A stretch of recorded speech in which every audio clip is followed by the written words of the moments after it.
Okay, folks, this is Jameson from the Library Corporation. We are going to get started here in a second. I am still having audio difficulties, so I'm not going to lie. I'm not sure if I'm coming to you through my personal mic or if I'm coming to you from the internal mic that's in my laptop. There should be sound transferring now, though. It's looking like on my monitor that I can hear. It's looking like Cheryl can hear me, so at least we've got some kind of microphone going right now, which is good. I'm going to go ahead and bring up OSA on my screen here, and then we are going to be able to get right into the subject content, which is going to be closing the fiscal year in OSA.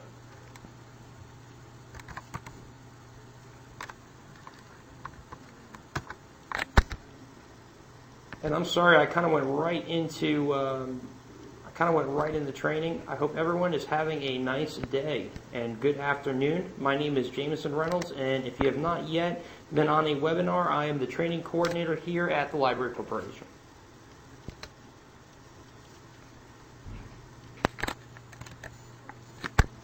Okay, so it looks like we are connected and we are ready to go. One thing I do want to point out is before we get into the content, this is, if you have already been on webinars with me or any of the other training staff here at TLC, this is probably going to be one of the faster, if not fastest, webinars you've ever been on, simply because there is not a ton of content to take a look at when it comes to closing the fiscal year. A lot of the functionality and the options are actually very, what you see is what you get. They're very clear, and all you have to do is kind of follow the options. The reason why we're doing this as a webinar is, quite frankly, it's been our experience with OSA customers that not everyone is aware of all the functionality at what they have, or they, because we only do this once a year, this becomes something that's almost like an annual support call. So hopefully by covering it this way, this will save you all from having to get on the phone with support. So I'm going to go ahead and share my desktop, and we are going to get into OSA.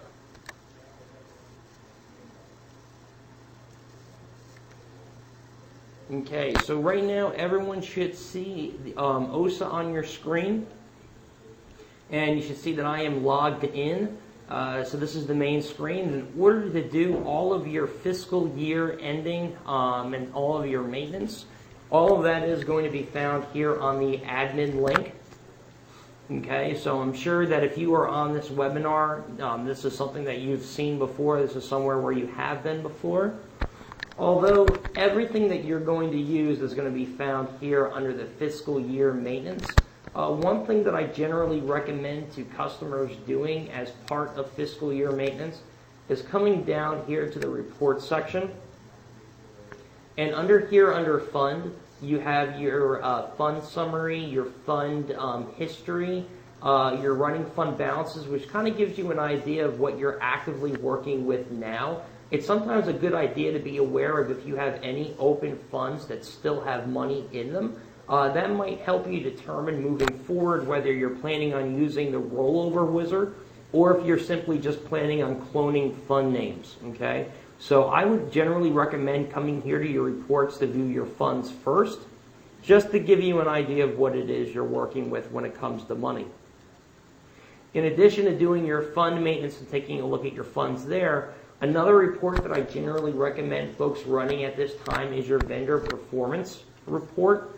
This report, and I don't believe I'm going to have anything there to show you now because we just created the account, but you can see how this report here gives you a listing of all of your items ordered, your units ordered, how many were received, and what your fill rate is.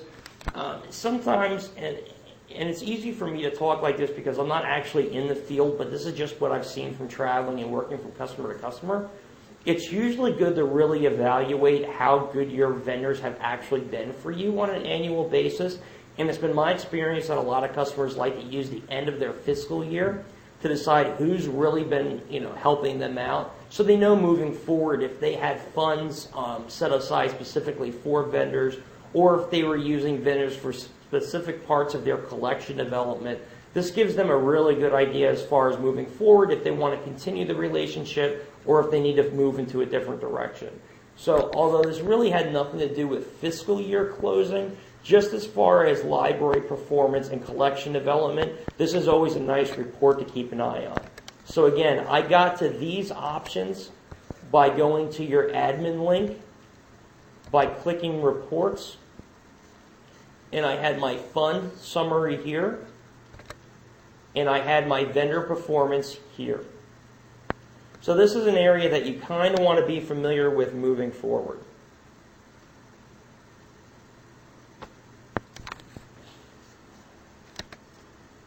Now, if we are going into a fiscal year closing and we're going to start a new year, the first place we are obviously going to go to is going to be your fiscal year maintenance section.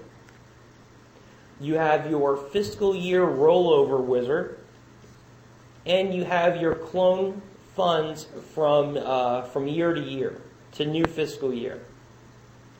Now, the most popular one that our customers are using right now is the fiscal year rollover wizard. Now, the reason why we are doing this, and I'm assuming that there's at least one person kind of chuckling to themselves right now, because the idea of being able to roll over funds from one fiscal year to the next is probably something that a lot of you don't have the luxury to do. I know a lot of you are probably in the use it or lose it category when it comes to fiscal funds. If I click on this link, the first thing I'm going to see is our records indicate that you intend to roll over from fiscal year.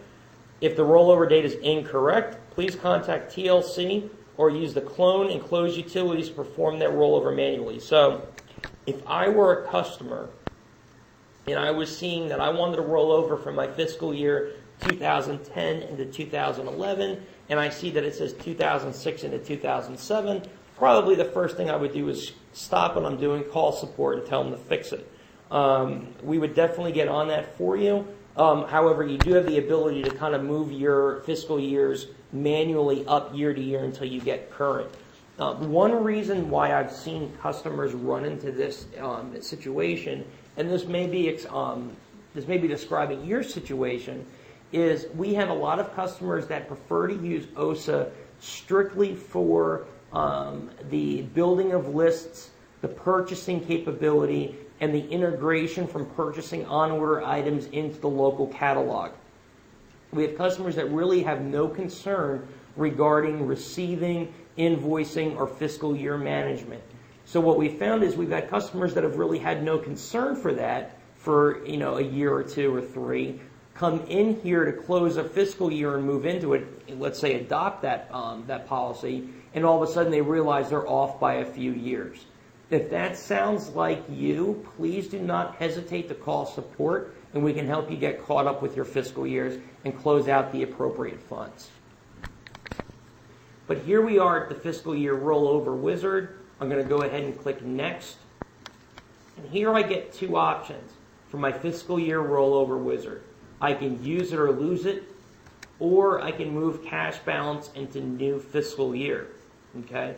So if you do have the luxury of, let's say you don't spend all of your fiction budget and you can roll that into the next year, you can go ahead and grab your remaining budget and move it into the same named fund for the next year.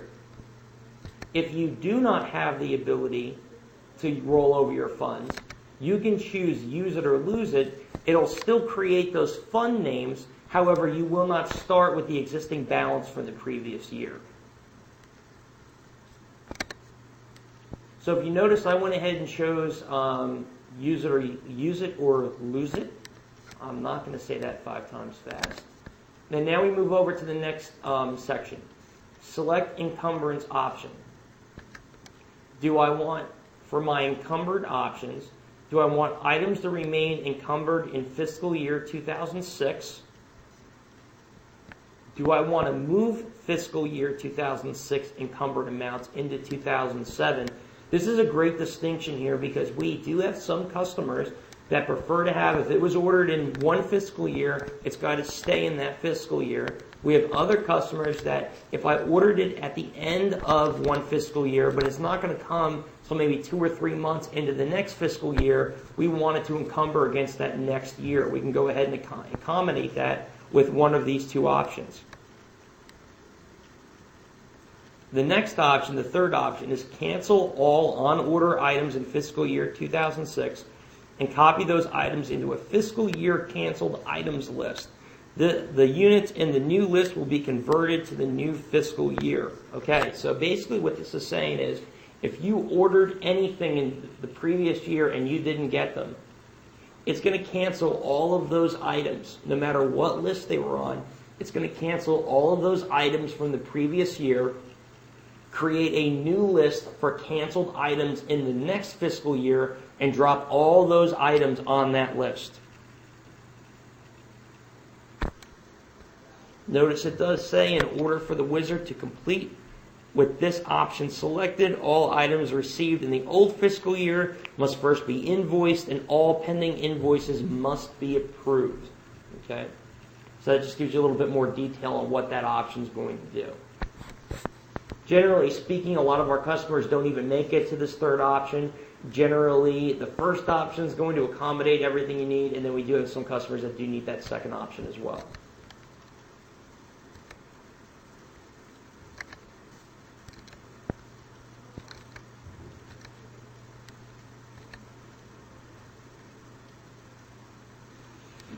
Okay, next option, set the allocation option. What do I want to do for the fiscal initial allocations from 2007? Do I want it to be the initial allocation from 2006? Do I want to show the encumbrance, if I was rolling that over, the initial allocation plus the encumbrance? Or do I just want to set everything to 0?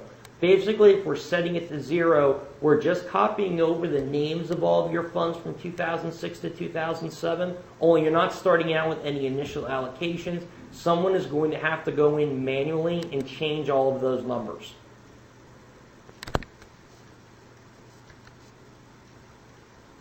Here you can see my selections.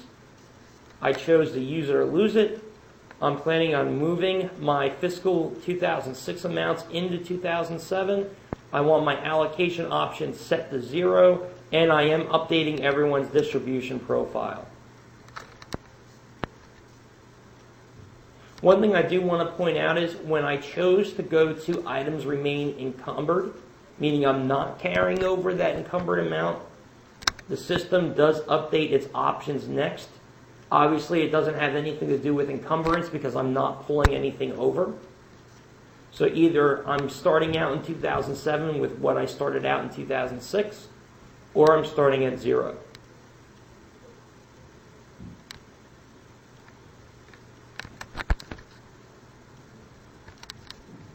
Okay, that is the fiscal year rollover wizard. What I'm going to do is, before we do our last piece of this, which is going to be cloning funds to a new fiscal year, I'm going to go ahead and stop sharing at this point.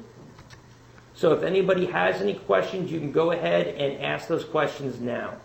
And one thing I also want to stress, folks, is if you find that my audio is fading in and out, we are recording this session, and we will be posting it to the online training campus, as well as the knowledge base within the week.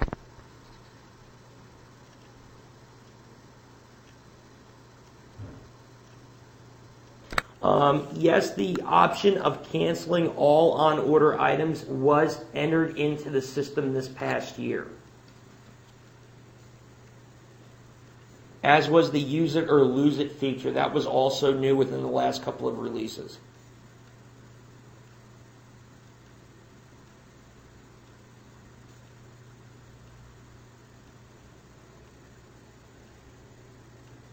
Okay, I'll wait a couple more seconds to see if anybody has any questions regarding that before we move on to the clone option, which we're finding that a lot of our customers are no longer using the clone option because we've built the use it or lose it feature into the rollover wizard.